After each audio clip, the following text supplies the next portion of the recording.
At kaugnay sa isyong yan, makakabalitalakayan natin muli sa pagkakataong ito si Dr. Rene de Castro, International Relations Expert mula sa DLSU University. Welcome muli sa Balitalakayan, Doc Rene. Gandang gabi sa inyo, Weng. Kamusta po naman kayo? Maayos naman po at sana maayos din kayo. Oo naman.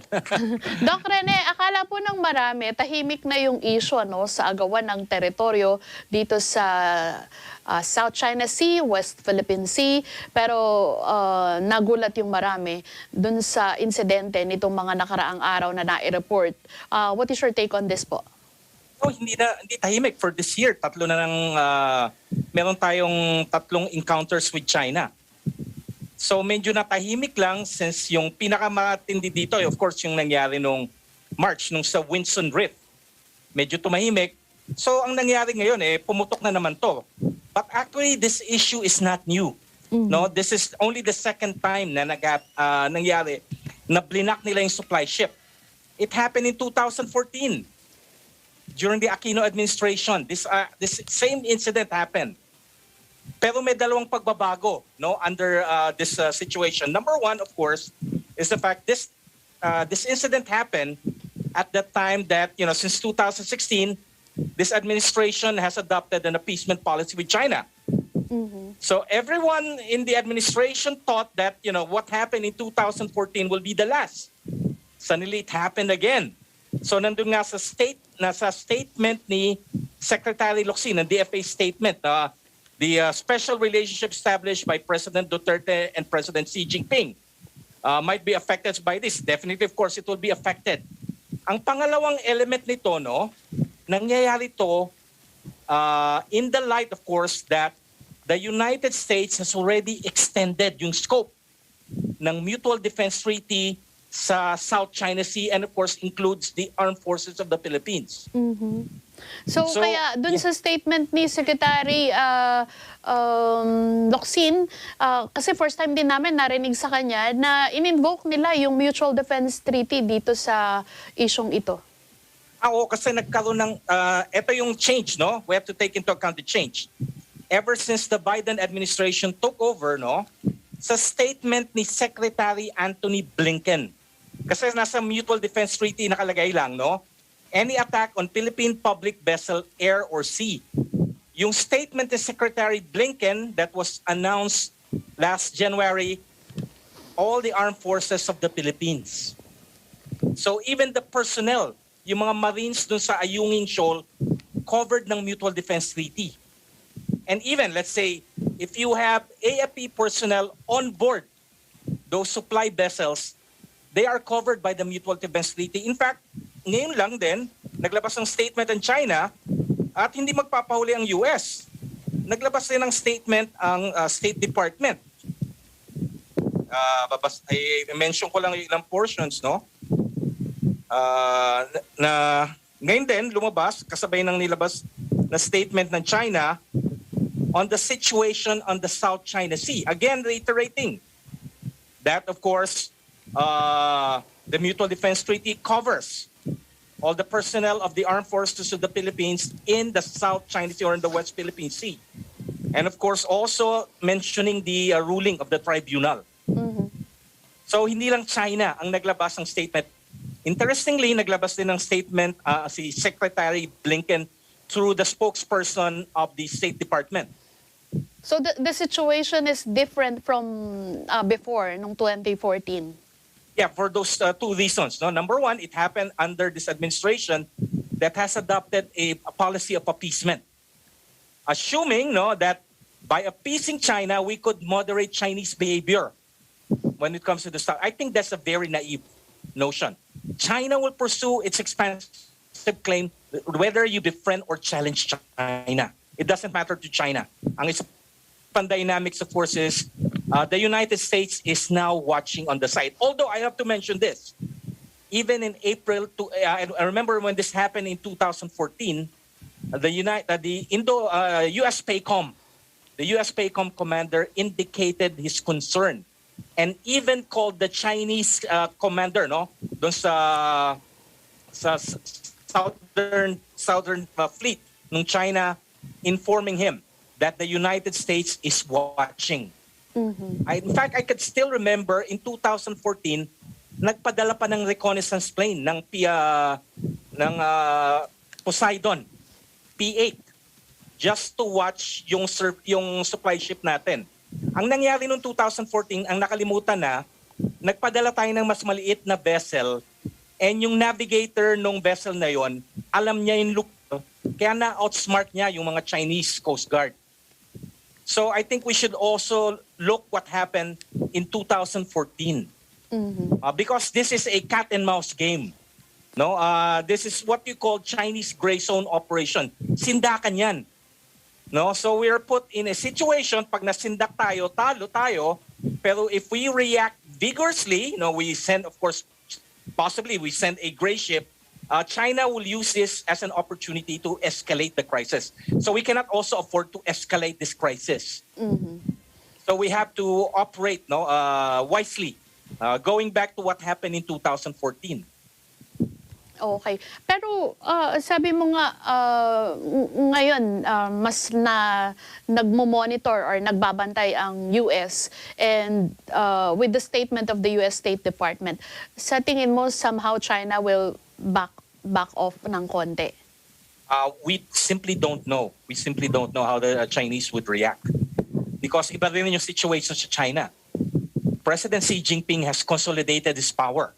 And of course, when it comes to all issues, ang Chinese approach is what you call wolf warrior diplomacy. Now, China will not back down. Interestingly, nangyari tong situation na to just I think it's only about 2 days when you have a virtual summit between President Joe Biden and President Xi Jinping.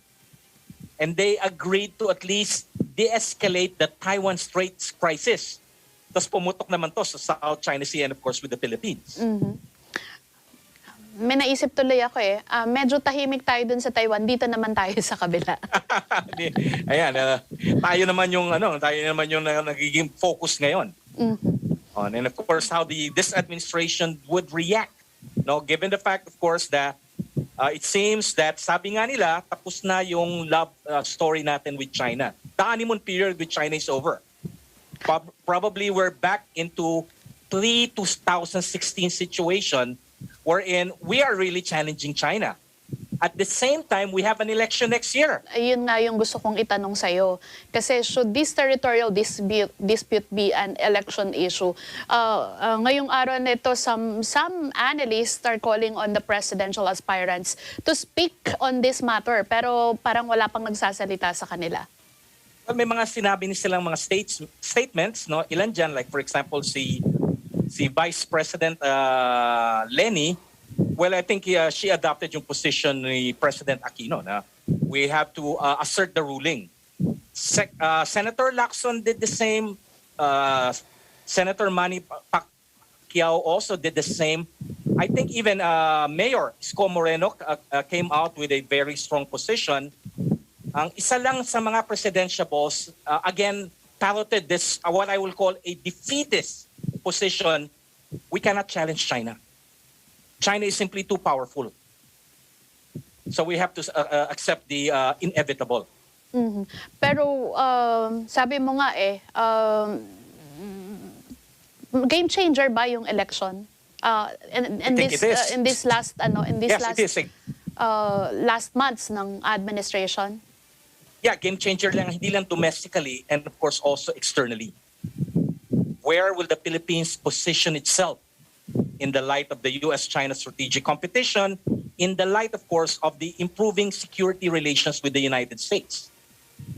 The two countries also came out recently with a position, a vision paper that basically would project the alliance in the 21st century. So again, it's going back circa just before June 2016. Ever since, of course, President Duterte decided to put the visiting forces agreement on track. We have the 2+2 with the United States, and there's been, of course, improvements again in our alliance with the United States. So again, isi-situate din natin to nangyayari sa Ayungin Shoal with the improvement in Philippine-U.S. security relations. Is Pero- China sending us a message? Pero yung expansion nangyari is under this administration din.